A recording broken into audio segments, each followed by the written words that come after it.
TGC Requiem here, back with match 5 of this league. We're 3-1, 7-2 in games. On the draw. Looks like a good hand. Thought Scour, Fatal Push, Snapcaster. We'll run with it. Opponent mulligans down to 6. Starts out with the Plains.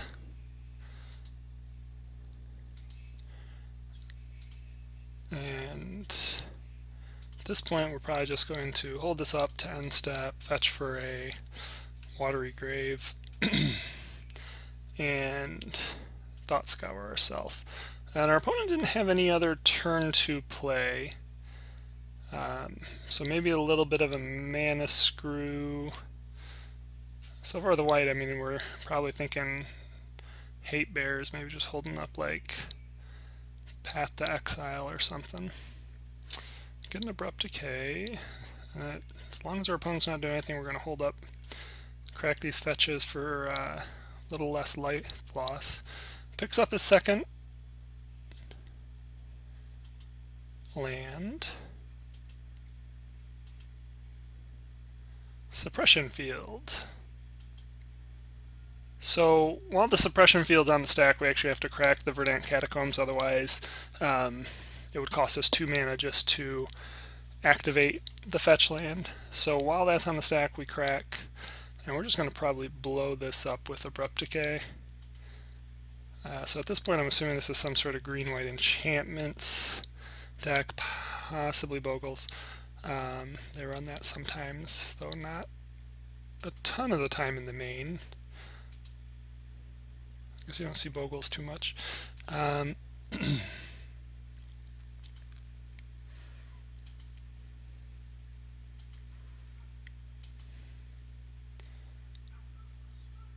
Yeah, so Shram, Senior Edificer, whenever you cast an aura, equipment, or vehicle spell, draw a card. So maybe this is like...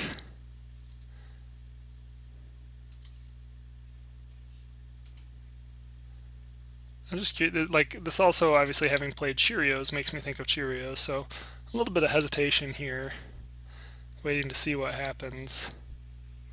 Probably going to just Fatal Push this Shram right now. Yeah. And then we'll fetch for another land.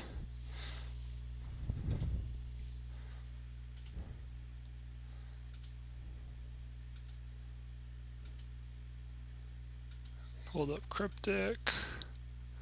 Slippery Bogle. Okay, so I think with everything we've seen now, it's clear that the opponent is on green-white hexproof or Bogles. Shram kind of fits in as an extra creature in case they want to play extra creatures. You know, whenever you cast an aura, and most of the deck is auras, then you're going to draw a card. So it's possible he's running this in place of core. Is it core? I feel like it's Core Spirit Dancer or something, which is the other one that has a similar effect. Could be running a new list with all of them, thinking that just higher chances of card draw, more creatures to hit early on, whatever. But yeah, so not having any other way to really answer this Bogle, we're absolutely going to Cryptic it and probably draw a card. Yeah. Thought Scour. Excellent. So now we have Goyf put down. Even if he ends up getting another creature down this next turn, he is going to struggle getting it big enough to fight with the Tarmogoyf, though if he has a couple turns, he could really do some damage. Thankfully, we'll have Snapcaster Cryptic up the next turn. It doesn't get another land. So we're going to just Thought Scour ourselves again. Get ourselves yet another land. So a lot of the removal here is just not going to be very useful. But we're just going to start attacking, hold up Snapcaster, Cryptic. Cryptic is actually fantastic now because we can actually use it to tap their team. So that'll actually make... If we can get this close enough to race, and they get their creatures big enough, we can use that to kind of close the game out.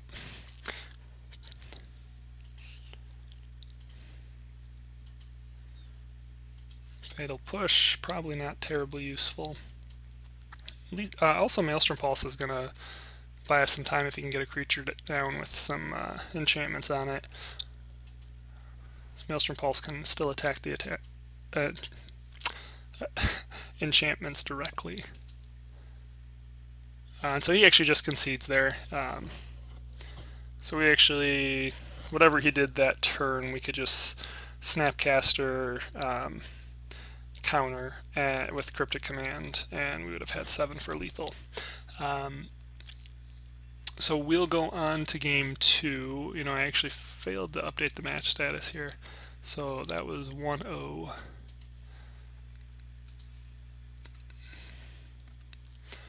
And we'll be on the draw game 2. So, I should actually note at this point, so the list that I'm running during this league, I was not running Doomblade, I was running another Abrupt Decay, and I was not running the second Liliana, The Last Hope. I was running a Collective Brutality instead. Sideboard was slightly different as well, but don't need to really go through that. But the sideboard's very similar, so I probably am going to bring in the negates here. I absolutely will bring in the third Abrupt Decay. Possibly brought in Fulminator Mage. Sometimes their mana base is a little shaky. Flaying Tendrils, Night of Souls Betrayal, Damnation. All of those would have come in ideally as ways to kind of shut their board down after, if we can slow them down originally. Being that we don't have Liliana of the Veil here, Cryptic's going to be a big part of us winning this matchup, most likely. So this is a bizarre hand. I will say I'm going to keep this, I bet, because even though I don't have any real interaction, I'm not really going to hit their creatures anyway. Their creatures are pretty much hexproof, so I'm going to have to get creatures down. Ideally, these creatures are going to get big enough for it to be blockers for a decent amount of time. But what we want is to have a board that can race them once we get a Cryptic Command, and race them fast. So this is actually kind of I feel like almost a perfect, I don't know that it's perfect, because certainly Negate and some of that stuff would be good. Possibly even Spell Snare. But so maybe having a Spell Snare instead of the second Goyf or something. So I think, yeah, I'm going to keep this, and I bet I am leaning towards a Grim Flayer start, because we want to start getting some stuff in the graveyard, plus we can potentially trample over the first creature if he doesn't go for creature turn 1, enchantment turn 2. And actually, so he actually passed. So he kept 6, and he must have a good hand. Kind of had the same thing last time. Save a creature. So he must have had a good hand but no creature, or maybe only a 2 CMC creature. Anyway, it's tough with Bogles because they only run 12 creatures, and their deck depends on creatures. Whereas this deck runs, the Sultai control deck we're running has 12 creatures, but we don't depend on creatures being in our hand early. So here he does hit a creature, so he's probably feeling pretty good. And then he's going to throw a Rancor on it. Okay. So we'll fetch for a sideways land. And now, do we still just go Grim Flayer? Yeah. So say it's possible I might go Tarmogoyf instead, just hoping to trade with him. But if we're being honest, he's absolutely going to attack into a 1-2, whereas if he attacks into a 2-2, and I can kill it, he's not going to make that. He's got to get his toughness to above 2, or he's got to get first strike on this. Otherwise, he can't attack into the Grim Flayer, and I can gladly attack into him, feeding the graveyard to set up the Tarmogoyf and Tasigur.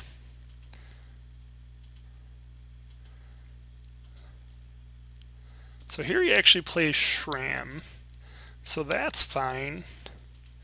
He's not going to attack into us, which is fine. Now we hit our Cryptic, so things are actually looking right on target for our plan. Don't know that I do attack here with Grim Flayer. I mean, we certainly don't want him to...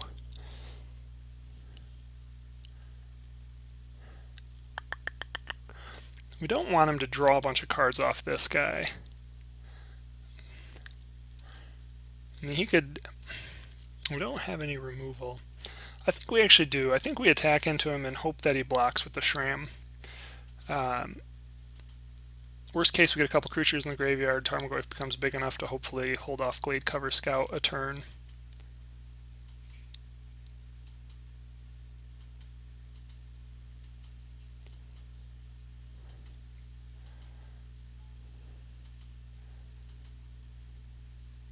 But I did hold off, so hopefully he doesn't get too much value out of this Shram.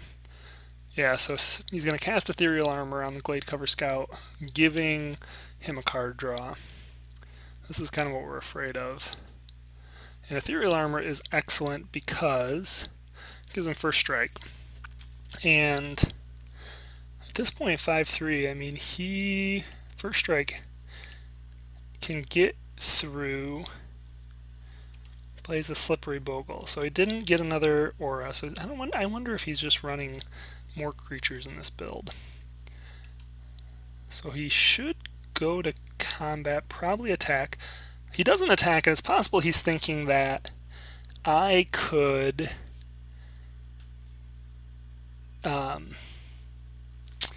actually have Fatal Push.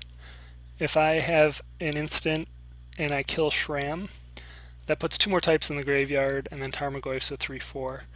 And so what could happen is his first strike damage would only do 5, but I'd be looking at a combined 6 toughness.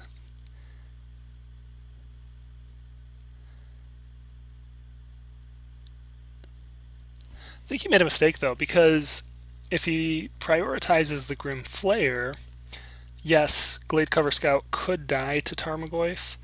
However, if he prioritizes the Tarmogoyf and kills it with first strike damage, Grim Flayer would not have been able to kill the Glade Cover Scout. So I think he definitely left an attack on the board there. I mean, it's possible that I had something that could have really messed up the combat math, but and at the same token, with his board, maybe he's just not too worried. He thinks he's got some time. So anyway, let's keep moving on here. We get to fetch. We've got our Cryptic Command now. We've got our another mana source, Tasigur. But we can't really cast Tasigur. It's definitely just like a Cryptic Command. So now this starts to become good. So Cryptic Command, if we counter the Hyena Umbra, and we know he didn't have another, well, I shouldn't say we know. We assume he did not have another aura because he didn't cast one last turn. Granted, he just might not have been able to off the forest. But he probably doesn't have a green one. He is going to draw a card, but if we counter this, it's an enchantment and an instant, and so that jumps the Tarmogoyf in size. And then we can also draw a card. Seems like the best line.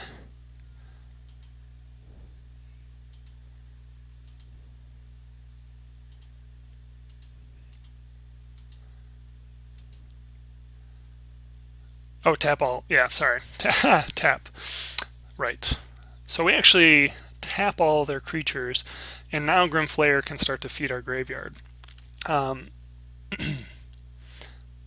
Plus, we don't want... He's still in a position, based on where he was the previous turn, that Glade Cover Scout could still attack.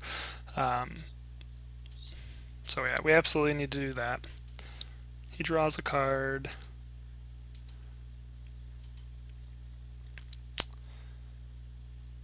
Yeah, and so we're going to be able to feed the graveyard, throw down a Tarmogoyf and another Tasigur, and now we're set up where if we get a Snapcaster, we have Cryptic to go as well.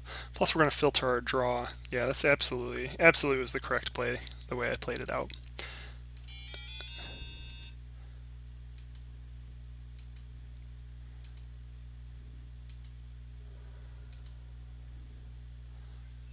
Alright, and excellent. So we hit a Snapcaster Mage, which gives us the ability to Cryptic. So unless he can, get like a bunch of stuff on this that allows him to trample over, or the lifelink ones, we're going to be able to Snapcaster Cryptic to end the game.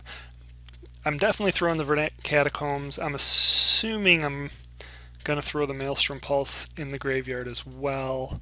It's possible that I keep the Maelstrom Pulse just because...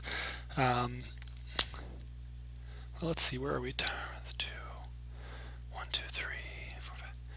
Actually, it's possible I keep the Maelstrom Pulse on top behind the Snapcaster Mage.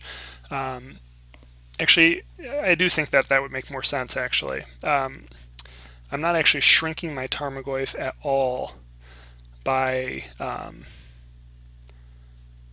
leaving where we are. So we have 5 mana plus 1, 2, 3, 4, so 9. We only need 8 to get Tarmogoyf and Tasigur down. I could throw the Maelstrom Pulse if I also want to hold up Counter Squall this turn. So I guess the question is whether or not I decide I want to hold up Counter Squall. So it looks like I do. And that makes sense too, because really the only thing that really threatens us from losing once we get the Snapcaster Mage on the board is the threat of, what do you call it? I can't remember, the double white enchantment, the one that gives Vigilance, First Strike, and Lifelink. That one would be very bad.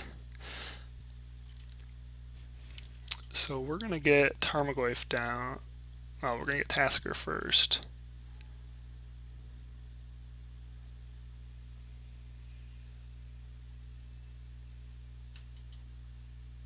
That's 10. No, so I don't really understand. Maybe I just wanted to access the Snapcaster Maelstrom Pulse. Daybreak Coronet is the card I'm thinking of. Couldn't I have 1, 2, 3, 4, 5, 6, 7, 8, 9, 10? Yeah, I could have. I would have had to eat one of these though, which would have shrunk the Tarmogoyfs back down to a 3, 4, but we still have enough power on board that it doesn't matter. Assuming they don't have a path. So he Spider Umbras, that is amongst the least worrisome cards. Another Ethereal Armor would be problematic. He doesn't do anything, so we're actually, I think we're good here. We're gonna Snapcaster Cryptic proactively.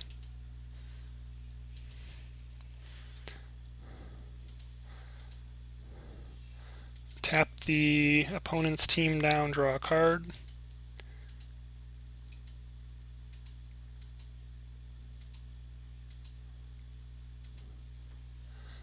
Draw a Fatal Push. Go to attacks. So the interesting thing here is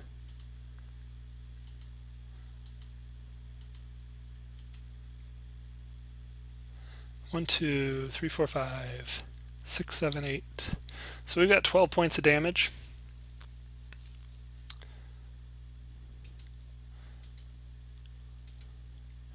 He has a path, removing the Tasigur, so now we have 6, 7, 8 points of damage. However, the path is actually going to grow the Goyfs again and put it up to 10 points of damage. Which puts him down to 1 life.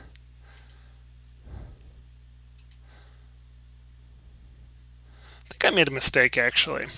So as I look back at this, I should have made this play on his end step. We should have let him go the next turn to his attacks, snapped at end step, and we would have had Snapcaster attack in, and we would have had lethal at that point. So that's actually a mistake on my part. I got too aggressive was unnecessary. We could have countered whatever he did on his turn and tapped his team for the win. Thankfully, Grimflayer throws another cryptic command on top of our library. We just gotta hope our opponent can't get there. He has 7, 8, 9, 10 points worth of damage. Though right now, Snapcaster can block 2 of it. He Rancors the Glade Cover Scout, draws a card, so now he's at 13 points of damage. So he finally hits another land, but he can't fetch, based on the fact that he hasn't been playing anything. So he actually fetches, and I'm assuming he fetched because he just didn't draw anything. It's possible that he'd fetched thinking, finally another white source, Daybreak Coronet, and didn't realize that that would kill him. But I think either way, he was probably stuck in a position based on how the previous turns went, where he just didn't have it. So if he had attacked with Glade Cover Scout, Shram, and Slippery Bogle, he doesn't have lethal, he dies on the crackback. So he has to probably hold up blockers again.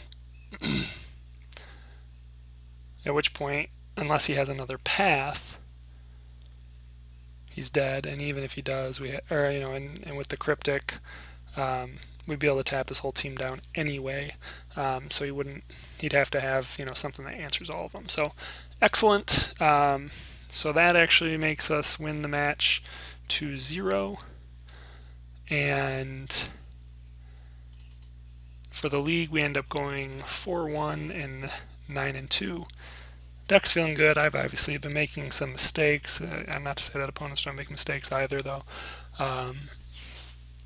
But yeah, the deck's been feeling good. It's still tuning it. Again, if we look at the list off on the right, you can see I've kind of, and I actually did a deck tech already, but I'm starting to hone in a little bit. The Liliana of the Last Hope really works well in this deck. It's a good win condition. Synergizes well with Snapcaster and really Flare and Tarmogoyf too, even if you're down ticking just to kind of feed your graveyard. But it's also a good win condition against control decks and really good against some of the aggro decks. But so we've gone up to 2 of her. But yeah, this is it. I'm gonna shut down for the day. Running through these leagues, it actually kind of takes a bit more than I realized, and I've talked a lot today. And having come off lung surgery, I'm ready to take a breather.